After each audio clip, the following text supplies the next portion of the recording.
Olá, pessoal, tudo bem com vocês? É um prazer estar aqui com vocês da ArtMed para a gente conversar um pouco sobre as práticas baseadas em evidências no tratamento do TEA.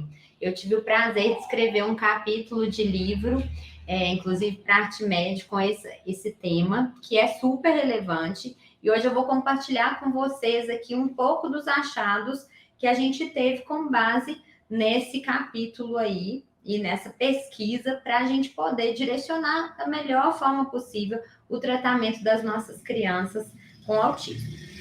Como está descrito aqui, né? Eu sou psicóloga, mestre e doutora em psicologia do desenvolvimento, sou coordenadora aqui da Link Psicologia, que é uma clínica aqui em Belo Horizonte, e nós temos um trabalho completamente voltado para crianças na primeira infância com transtorno de desenvolvimento. E eu quero compartilhar com vocês um pouco dessas práticas embasadas que nós utilizamos, tá? Espero que seja muito útil para vocês. Então, vamos lá. Primeiro ponto, né? Quis colocar aqui esse gráfico que mostra, né? Um gráfico de 2021, mas que mostra a evolução do número de estudos relacionados ao tema autismo até o ano de 2017. Então, vocês veem o quanto aumentou o número de estudos nesse período, né? E isso faz a gente pensar, né, nessa mudança em relação ao TEA nas últimas décadas, que houve também um aumento da prevalência das crianças com autismo e adolescentes também.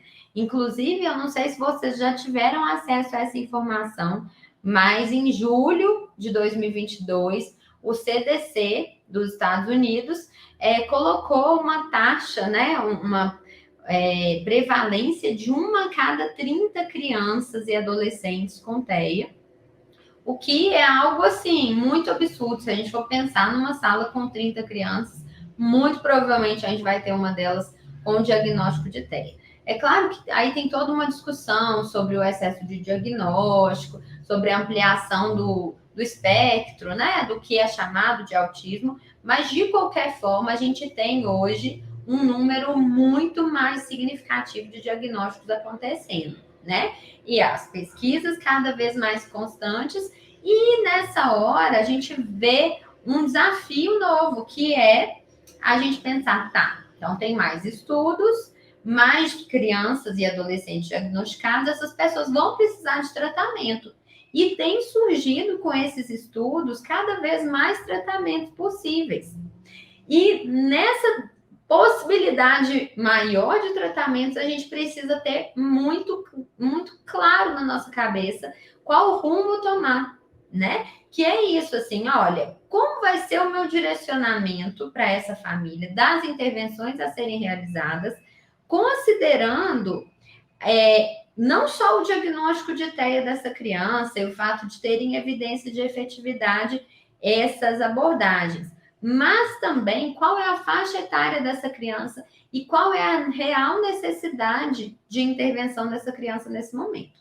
Então, eu vou aqui compartilhar com vocês alguns tratamentos disponíveis e sobre esse direcionamento. Eu espero que ao final dessa aula vocês tenham uma clareza maior sobre o direcionamento das intervenções apropriadas para determinadas crianças e adolescentes com base nas evidências de efetividade também, tá bom? Então, vamos lá. A gente tem hoje, né, eu coloquei essa lista aqui de um número grande de intervenções que têm evidência de efetividade e eficácia bem estabelecidas, e aí, nessa hora, a gente pode ficar confuso mesmo, né, entre todas elas, e eu vou passar rapidamente por cada uma dessas para a gente ter uma noção dessas abordagens que têm evidência de eficácia, tá? Então, vamos lá. Vamos partir primeiro das macro, as abordagens mais amplas, para ir depois lá mais para o final para abordagens mais específicas sobre temas né, especiais. Então, por exemplo, habilidades sociais, calendário e tudo mais. Intervenções comportamentais é uma abordagem ampla, né, que se fundamenta na análise do comportamento aplicada e que nós vamos trabalhar basicamente para manejar os antecedentes e as consequências de determinados comportamentos dessa criança. Na prática, a grande maioria das intervenções que são bem estabelecidas para o tratamento do autismo são baseadas nessa abordagem. Então, se você não sabe sobre ABA, sobre manejo dos antecedentes, manejo das consequências, é muito difícil você fazer uma boa prática, né, de tratamento com uma criança ou adolescente com autismo. E aí a gente tem inúmeros estudos, né, associados às intervenções comportamentais, sendo que a gente tem evidência de efetividade na faixa etária entre 3 e 21 anos, ou seja, uma faixa etária grande, ampla, né?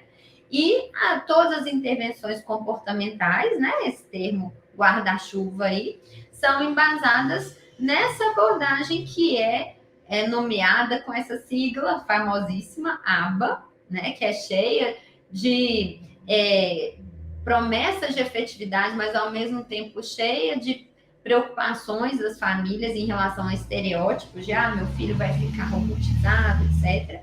Então, é nossa função conhecer de forma bem aprofundada sobre ABA para que a gente possa desmistificar essas ideias errôneas que existem ainda em relação à abordagem.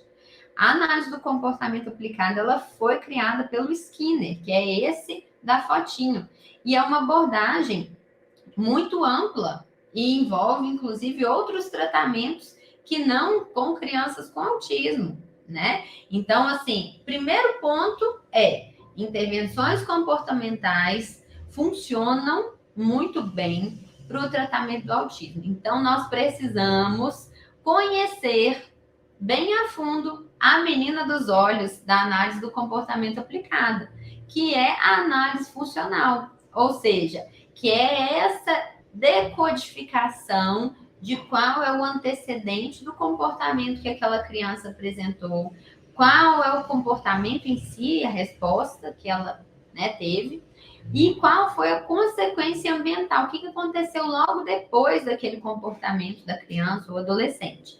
Porque mapeando os antecedentes e as consequências, nós somos capazes de alterar a probabilidade de uma nova emissão daquele comportamento.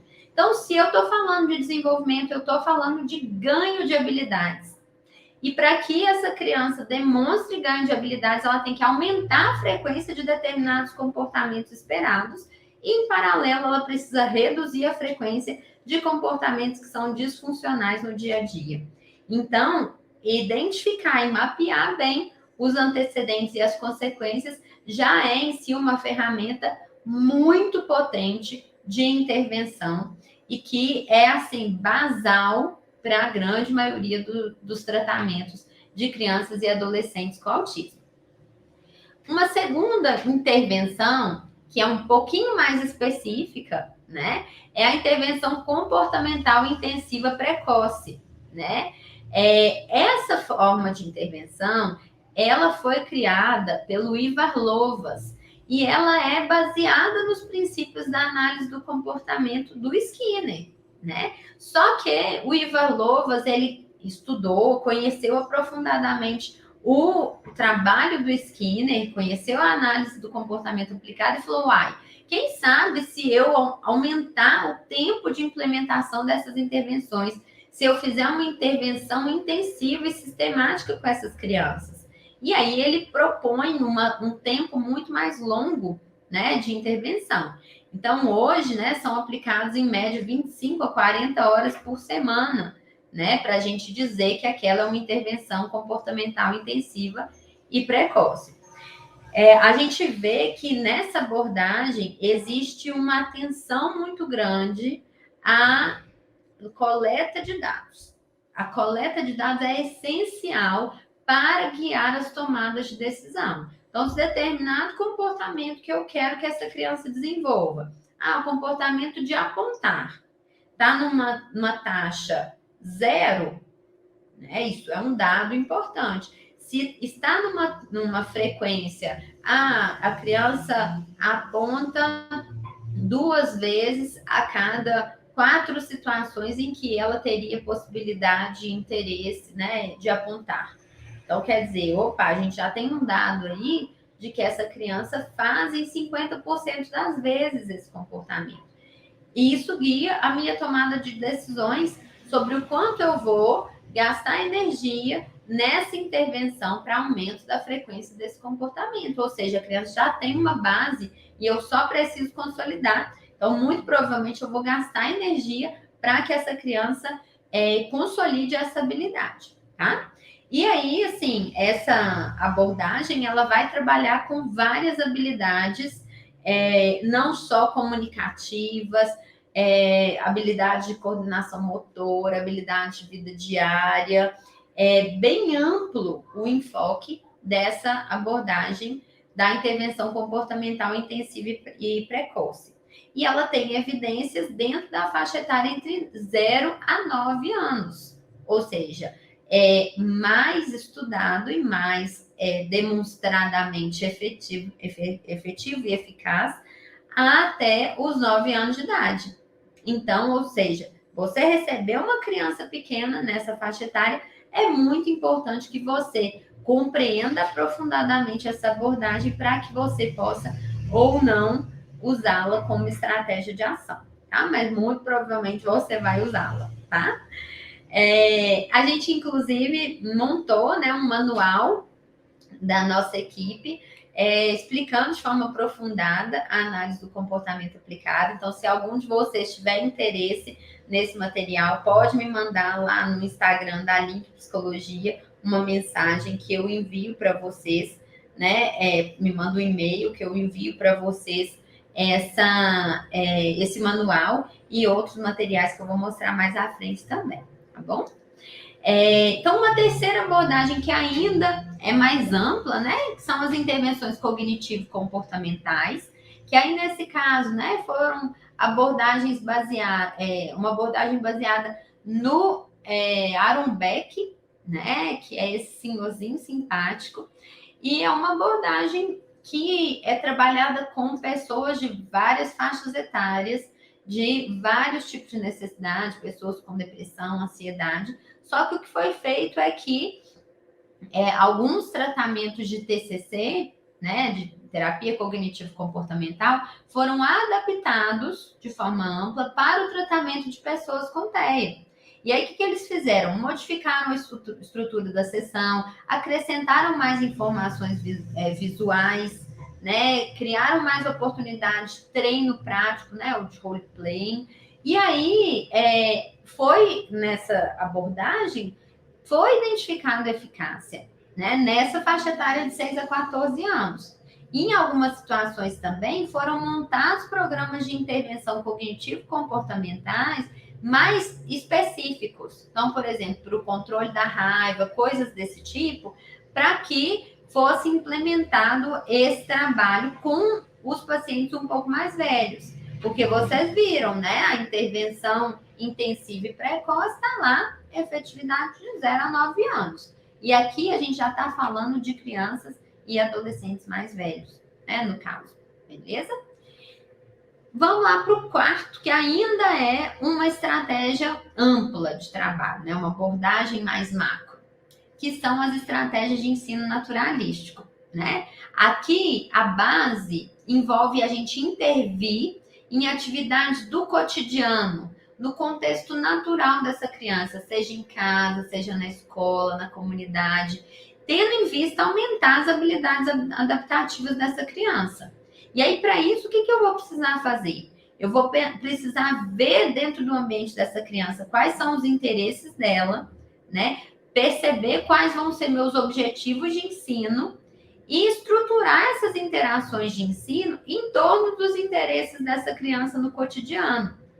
Nessa hora, eu posso ensinar as mesmas habilidades em diferentes ambientes, ou seja, eu quero que essa criança aprenda a falar dá, né? Então, eu vou criar oportunidade para que ela fale dá para a mamadeira que ela recebe em casa, né? Que ela fale dá para o picolé que ela quer ganhar na padaria, para uma pessoa que está lá desconhecida, né? Que ela fale na escola, na hora do lanche. E aí eu estou falando de interesses comestíveis, né? Porque a gente está falando de um reforçador mais fácil de se acessar, mas isso vale para qualquer interesse. E aí, o que é bom do ambiente natural é que a gente consegue aproveitar muito no dia a dia os interesses da criança de uma forma bem leve. Então, assim, eu crio um trabalho com consequências que são naturalmente encontradas no dia a dia dessa criança e que vão ter uma relação direta com a atividade que ela está fazendo. Então, assim, você acaba de de almoçar, acaba de comer seu almoço, que depois nós vamos ver televisão. É muito naturalístico isso, né? Dentro da proposta do dia a dia da casa, isso pode fluir para sempre assim, de forma organizada, com um reforçador em seguida, né? Se eu estou num consultório e eu quero trabalhar esse objetivo da criança, fazer a refeição dela de forma independente, por exemplo, eu já tenho mais que criar reforçadores que às vezes não vão ser tão naturais e tão replicáveis no dia a dia dessa criança, tá? Então, essa abordagem, ela vem ganhando cada vez mais visibilidade exatamente por essa facilidade de generalização, por ser feito em vários ambientes que já vão ser naturalmente implementados em seguida, na medida em que a gente interrompe ou reduz a frequência de intervenções. Quem está em casa no dia a dia vai dar continuidade, tá?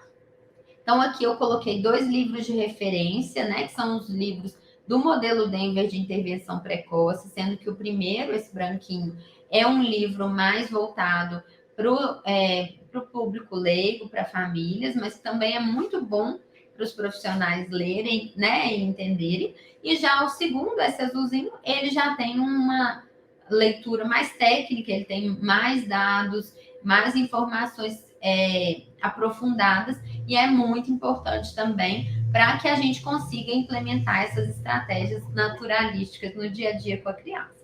Então, falamos aqui até agora de 4 abordagens, né, que são amplas, né? Agora vamos passar para algumas mais específicas, como o treinamento de respostas pivotais, né? O treinamento de respostas pivotais, ele vai buscar ensinar a sua criança a responder ao ensino, também em ambiente natural, mas a prioridade dele é aumentar a independência de suporte. Infelizmente, a gente ainda tem algumas abordagens que não dão a devida atenção para a redução do nível de suporte que aquela criança recebe na hora de aprender uma habilidade. É muito comum. Vou pegar um brinquedo aqui só para ilustrar, gente. Olha só. Então, eu estou aqui com uma psicóloga e a criança interagindo. E aí, quando eu assusto, a psicóloga coloca o objeto perto do rosto para que a criança faça o contato ocular. Aí eu pergunto para a psicóloga assim, mas deixa eu te perguntar, fulana, essa criança precisa desse suporte? E muitas vezes aquela criança não precisa mais desse suporte. As pessoas, em geral, mostram os objetos para uma criança típica aqui. Elas não fazem isso. Isso é um suporte. Se esse adulto não percebe que está dando suporte, a gente cria uma dependência desse suporte com a criança e que é péssimo para o desenvolvimento dela. Então, o treino de respostas pivotais, ele facilita com que a gente perceba mais claramente esses suportes. E aí a gente vai trabalhar fortemente para que essa criança aumente a iniciativa dela, aumente a autogestão e a motivação dela para que ela se envolva nos contextos sociocomunicativos, tá? Esse treino de respostas pivotais, ele é feito em ambiente natural. A ideia é que os pais estejam envolvidos no tratamento e implementem também. E essa abordagem, ela enfoca crianças numa faixa etária entre 3 a 9 anos. Tá? A implementação dela tem evidência de efetividade nessa faixa etária, tá bom? E aqui tem uma outra apostila que a gente traduziu, que ela é bem didática mesmo, né? Que fala como ensinar comportamentos pivotais a crianças com autismo. Manual de treinamento. Caso vocês tenham interesse, pode mandar lá no Instagram da Link Psicologia o e-mail de vocês que eu envio para vocês terem acesso a essa apostila, tá bom? Além disso, né, outros treinos que são já validados. O treino de linguagem, que é prioritariamente feito por fonoaudiólogos, né? Ele vai enfocar a capacidade dessa criança de usar a fala de forma funcional no dia a dia dela. E para conseguir isso, vão ser trabalhadas estratégias de modelagem dessas verbalizações, vai ser trabalhado modelação, ou seja, o adulto fala e a criança vai imitar aquele comportamento verbal, né? São usados suportes variados, né? Então, muitas vezes eu vou usar um suporte visual para aumentar a chance dessa criança verbalizar uma palavra de interesse. E, em geral, a gente vai reforçar quando essa criança apresentar a resposta verbal esperada. Ou seja, se a gente olha com muito carinho e atenção, a gente vê que isso também está embasado lá na análise do comportamento aplicado, porque aqui a gente está priorizando dar uma consequência, né, reforçadora, agradável, para aumentar a probabilidade de que essa criança utilize a fala de forma funcional, tá? Então, aqui a gente tem, né, uma faixa etária de 3 a 9 anos, em que esse treino de linguagem tem evidência de efetividade. Já o treinamento de pais é uma abordagem muito interessante, porque é nessa hora que a gente orienta os pais e fornece para eles ferramentas, para que eles tenham condição de proporcionar um ambiente terapêutico para o filho. A gente está empoderando esses pais. E isso reduz a chance de um contexto desses pais se sentirem incapazes e terceirizarem o tratamento todo do filho. É como se fosse, eu não sei o que fazer, então vamos deixar outra pessoa fazer tudo. Mas, na verdade, os pais são as pessoas de maior vínculo dessa criança. Então, eles são potentes interventores. Não que é para eles se tornarem terapeutas, não é essa a ideia. Mas é importante que eles saibam as bases para que eles façam a implementação no cotidiano de forma leve das intervenções que são possíveis serem feitas no dia a dia, tá? Esse treinamento de pais, ele pode ser feito individual, ele pode ser feito em grupo, muitas vezes ele é feito como grupo de apoio mesmo, com uma variável psicoeducativa, e ele tem evidência de efetividade de 0 a 18 anos, ou seja, é uma abordagem bastante efetiva e com um ótimo custo-benefício, porque a gente orienta os pais e eles ampliam o número de horas de estimulação dessa criança para o dia a dia como um todo, tá? Aqui eu estou mostrando para vocês o nosso caderno terapêutico aqui da Link, né? O modelo que a gente utiliza. Aqui, né, a gente colocou um nome hipotético de uma criança, né? Caderno terapêutico do, e aí a gente coloca o nome. E essa parte verde é o momento em que a gente, sessão a sessão, discute com os pais a meta que está sendo trabalhada e organiza conjuntamente com eles as estratégias de ação. Os pais saem da sessão com para casa por escrito do como eles vão intervir para trabalhar e alcançar aquela meta, né? E gastar a energia com o que importa. Se os pais não têm esse norte do que fazer e principalmente do como fazer, é muito difícil para que eles implementem, né? Então, em paralelo ao que a gente sempre faz aqui na Link, que é os pais assistirem a sessão e terem o modelo do psicólogo para que eles imitem a forma como o psicólogo está realizando o trabalho, é importantíssimo também que esses pais tenham a informação verbal e entendam as bases do porquê fazer aquilo e do como fazer isso através dessa conversa com o psicólogo no treinamento de pais, tá? Então, uma abordagem bastante interessante. Um outro treino mais específico, treino de habilidades sociais. Com ele, a gente vai trabalhar as habilidades necessárias para que essa criança participe com qualidade, de forma funcional, dos ambientes sociais. E aí isso pode envolver várias metas. distintas, né? Pode envolver essa criança aprender a reconhecer expressões faciais, alternar o turno na conversa, iniciar uma interação, resolver um problema, alternar o foco entre as pessoas que estão presentes na interação, né? É muito comum, às vezes, assim, eu chego e vejo uma criança mais velha esperando ali na recepção. Às vezes, para ela é difícil alternar o foco de atenção entre pessoas distintas. Então, é uma coisa que precisa ser treinada, tá? E essa abordagem, ela tem evidências dentro da faixa etária de 13 a 18 anos, e é essencial para que a criança, no caso adolescente, né, tenha a segurança do que fazer no contexto social. Muitas vezes esse adolescente ele desenvolve um quadro depressivo ou ansioso pela sensação de inabilidade. Só que muitas vezes essa sensação de inabilidade, ela tem uma base. Realmente ele não sabe o que fazer, realmente ele tem dificuldade do como se comportar naquela hora. Então é importante que ele tenha uma clareza maior de como agir. E no treino de habilidades sociais, isso é trabalhado bem ponto a ponto, para que ele tenha essa clareza maior e que com isso ele reduza a ansiedade daquele contexto, por exemplo. Tá bom?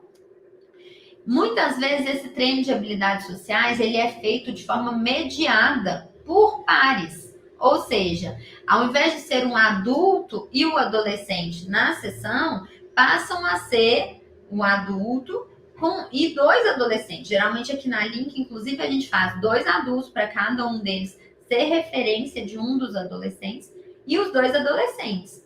E aí, com isso, a gente consegue que esse paciente tenha um ganho de habilidades sociais por meio do treino com o colega, né? Isso, inclusive, impacta muito na motivação, né?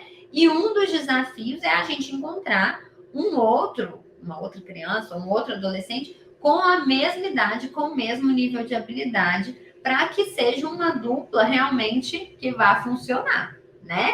E para que funcione bem, a gente tem que levar em consideração também os interesses dessas crianças ou adolescentes, porque a gente precisa garantir a motivação deles na sessão, tá? Então, essa abordagem, ela tem evidências dentro da faixa etária entre 13 e 14 anos. E é uma abordagem muito interessante, porque ela é mais naturalística, tá? Modelação. O que é modelação, gente? É sinônimo de imitação, né? Essa forma de intervenção, ela é muito simples, mas ao mesmo tempo muito potente. Tem a ver com eu conseguir ver o que a outra pessoa está fazendo e fazer igual o que ela está fazendo, tá? Esse comportamento, ele é central para o ganho de diferentes habilidades. Então, se a criança não sabe imitar, o treino fica todo travado. A gente precisa ensinar tudo verbalmente, porque ela não aprende por observação. Imagina isso num contexto escolar, fica muito difícil para ela. Então, é muito importante que essa criança desenvolva a habilidade de imitar. Então, vocês veem como que aqui a gente está afunilando, né? Está falando de um treino bem específico. Então, a modelação, ela pode ser realizada tanto ao vivo quanto por vídeo, né? Então, a gente pode mostrar para ela um vídeo de uma criança brincando, por exemplo, de casinha, para que ela imite aquele comportamento, ou ela pode ver outra criança realizando e imitar ao vivo, tá? Essa abordagem tem evidência de efetividade de 3 a 18 anos, tá? E aí a gente sempre começa trabalhando imitação de comportamentos motores, inicialmente mais amplos, para depois comportamentos motores mais finos e para chegar em imitação oral, né? De vocalizações, sílabas, palavras. Então tem um processo aí desse ganho de habilidades imitativas, tá? Além disso, gente, planejamento de horários. Vocês veem que aqui é outra intervenção bem específica, que é a intervenção do calendário. As crianças e adolescentes com autismo, eles têm muita dificuldade com transições, com imprevisibilidade. Então, a organização de uma rotina por meio de um calendário aumenta a previsibilidade e, com isso, ajuda com que esse paciente consiga lidar melhor com as transições de uma atividade para outra, tá? E aí, inicialmente, a gente sempre organiza para que sejam feitos combinados bem simples de primeiro uma coisa chata e depois uma muito legal. Então, primeiro nós vamos tomar banho, vamos dizer que a criança detesta tomar banho. Primeiro nós vamos tomar banho e depois nós vamos balançar na rede. Então, é bem ponto a ponto. Então, na rotina da casa, todos os dias a gente toma banho, depois a gente balança na rede. Ótimo. Só que aos poucos a gente vai aumentando gradualmente o número de atividades necessárias antes de fornecer acesso às atividades preferidas. Porque a vida real não é assim, um para um, né? Uma coisa chata, uma legal, outra chata, outra legal. Não, né?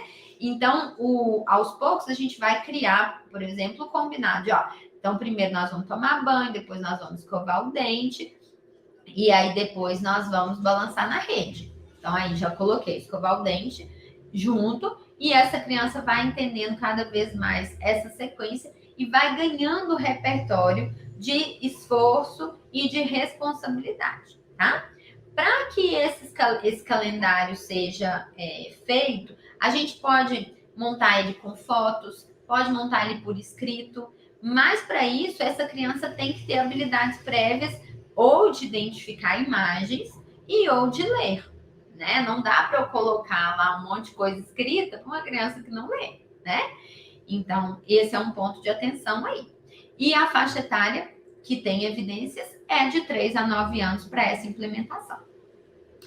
E aqui mostrando para vocês, né, um exemplo de uma criança e a sequência das atividades do dia a dia dela com um lugar para ela marcar. No caso dessa criança, é um menino mais velho que já tem uma noção sequencial, uma noção temporal mais ampla, que entende a ideia dos dias da semana. Mas para muitas crianças, a gente vai fazer isso bem específico, de um dia só da semana e pronto, tá? Script. O script também é uma intervenção mais específica e envolve a gente criar um roteiro para que aquela criança execute uma habilidade, tá? Então, é como se fosse um norte para o que ela vai fazer. Então, a gente dá esse norte, pratica repetidamente esse script até que essa criança adolescente, utilize na situação real, né? E depois a gente vai esvanecendo esse lembrete aí do script para que ele faça de forma independente e espontânea. Então, por exemplo, um script básico. Quando você chega num ambiente, o que você fala? Oi, tudo bem? Bom dia, boa tarde, boa noite. Coisas desse tipo que muitas vezes um adolescente de 13 anos com TEA não vai fazer. Porque para ele aquela situação é ansiogênica e ele fala, meu Deus, como é que eu ajo aqui? Então ele está habituado ao adulto dar referência para ele do como falar e ele só imita. Mas ele não tem essa espontaneidade. Então o script cria oportunidade de ganho de espontaneidade naquela ação, tá? Vou mostrar para vocês um outro script aqui, né? Numa conversação, a gente explica para o paciente adolescente que uma conversação envolve uma pergunta de uma parte, a resposta da outra parte e, em seguida, uma outra pergunta ou comentário que gera gancho para voltar para a pessoa 1, que vai, então, responder e fazer uma pergunta ou comentário. Então, vocês percebam que é um script um pouco mais amplo para dar um norte para esse adolescente de como funciona uma interação, tá? Na medida em que ele automatiza isso, compreende essa linha de raciocínio, isso aumenta muito a chance dele conseguir ter um bom desempenho social no dia a dia dele.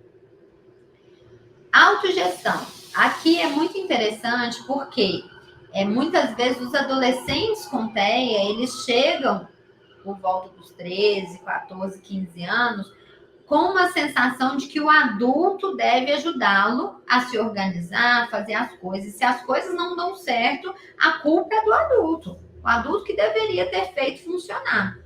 Porque essa pessoa, os pais geralmente, vão dando um suporte a mais para o ganho de habilidades E às vezes a gente enfoca pouco esse treino de autogestão. Então, como que é isso, né? É um treino em que eu convido esse adolescente a avaliar ele mesmo e registrar o desempenho dele em relação às atividades, monitorando os comportamentos, sejam sociais, sejam disruptivos, no dia a dia.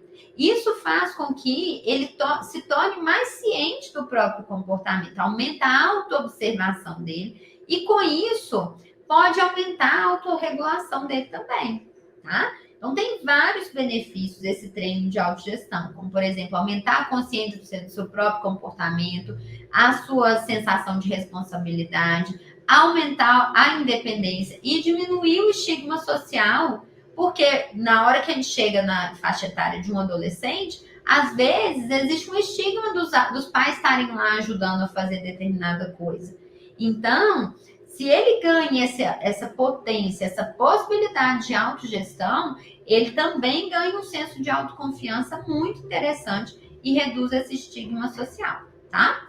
Esse treino é feito geralmente, né, e tem evidências dentro da faixa etária de 15 a 21 anos, tá? E aí aqui um exemplo simples de um registro de pensamento em que você vai propor para que a pessoa coloque, né, o que aconteceu, o que ela pensou e como ela se comportou, como ela agiu, como que ela se sentiu, tá? E aqui é muito simples esse, mas a gente pode fazer em vários níveis diferentes de acordo com a demanda daquele paciente. A intervenção com histórias sociais. Aqui, o que a gente faz? A gente descreve, né, por escrito, as situações em que se espera que um comportamento-alvo aconteça. Então, por exemplo, quando eu fico triste, não, quando eu fico bravo, né? Às vezes eu fico bravo. Nessa hora, eu posso pedir ajuda a alguém. Nessa hora, eu posso ir pedir para beber uma água. Nessa hora, eu posso pedir um abraço para uma pessoa. Ou eu posso falar que eu tô bravo. Então, essa descrição, né, de comportamentos-alvo, com uma base de uma história explicativa do contexto daquele comportamento, é chamado de história social. Ela vai ser usada, né, por ser escrita, ela é usada com pessoas que já têm uma habilidade de leitura e compreensão boa, ou também uma boa compreensão auditiva já é suficiente, tá? É claro que a gente tem que estar atento ao número de frases e de palavras que a gente vai colocar nessa história social, dependendo das habilidades cognitivas e do nível de desenvolvimento desse paciente. É uma abordagem muito interessante, né, essa das histórias sociais, porque ela traz uma informação mais visual e concreta para esse aprendizado. Então, tem evidência de efetividade dentro da faixa etária de 13 a 14 anos, tá? Aqui, estou mostrando para vocês esse material que está disponível para download de várias histórias sociais, está disponível no site da Link. Então, se vocês quiserem acessar, história social relacionada a bater, a morder, lidar com bullying, aprender a dividir com os amigos, as regras da escola, ganhar e perder, coisas desse tipo, tá? E aqui vocês veem, né, gente? Eu falei de várias formas de intervenção com evidências bem estabelecidas. E vocês veem que confusão, umas são mais amplas, outras são mais específicas. Mas olha lá o círculo roxo, intervenções comportamentais. Olha o tamanho desse círculo. Ou seja, muitas dessas abordagens confluem para essa mesma base. E aí, gente, por que a gente tem que se aprofundar mesmo na análise do comportamento aplicado? Porque ela é o fator comum entre todas as modalidades de intervenção com evidência de efetividade. Por isso eu coloquei essa foto, ela é o alicerce do processo. Então, muitas vezes as pessoas me ligam e perguntam assim, Aline, aí na Link Psicologia vocês trabalham com ABA ou com Denver? Não tem jeito de trabalhar com Denver sem entender de forma aprofundada a análise do comportamento aplicada, né? É a base do processo todo, tá? Então, assim, é muito indicado recomendado que vocês estudem, se aprofundem bastante nessa abordagem. E, de resto, a gente tem que pensar que a gente tem uma grande caixa de ferramentas de intervenção e que os pais não têm a obrigação de saber qual ferramenta que eles vão usar em cada momento com a criança. E por isso é tão importante a gente ter um bom plano de tratamento, porque é a nossa avaliação e o nosso plano de tratamento que vai definir bem os objetivos terapêuticos. E é com base nesses objetivos terapêuticos que eu vou partir para ação. Então, eu faço primeiro uma avaliação com enfoque interventivo. Então, não é avaliação aqui com fins diagnósticos, não, tá, gente? É uma avaliação com o objetivo de elaborar um plano de tratamento. Com isso, eu tenho metas bem definidas e operacionais do que eu quero alcançar. E aí, eu consigo definir e implementar estratégias específicas. Para, então, depois de um período, reavaliar essa criança e ver a evolução dela. E aí, por isso, no plano de tratamento, é quando eu pego a ferramenta certa para aquela necessidade daquela criança, tá? Esse é um ponto importantíssimo, porque os pais não têm obrigação de saber isso. Somos nós que guiamos o tratamento e definimos o que deve ser trabalhado naquele momento, tá? Gente, é basicamente isso que eu queria compartilhar com vocês. Né? É um prazer estar falando aqui com vocês. Espero que tenha ajudado. Né? Eu quis passar muitas informações, mas assim, né, tenho muita expectativa que vocês consigam levar isso para o dia a dia, na prática de vocês com crianças e adolescentes com autismo. Muito obrigada mesmo. Um beijo e até mais. Tchauzinho.